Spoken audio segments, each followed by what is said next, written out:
நெல்லை அரசு மருத்துவக் கல்லூரி மருத்துவமனையில் நோயாளிகளுக்கான வார்டில் தெருநாய்கள் சர்வசாதாரணமாக உலா வருவதால் பொதுமக்கள் அச்சமடைந்துள்ளனர்.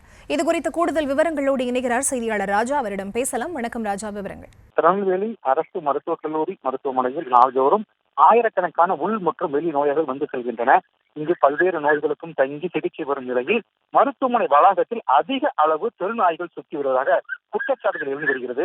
இந்த நிலையில் மருத்துவமனையின் உட்பகுதியில் உள்ள அரங்கிற்கு அருகே தெருநாய்கள் அட்டகாசம் அதிகரித்து வருவதாகவும் ஏற்கனவே புகாரும் எழுந்து வந்தது.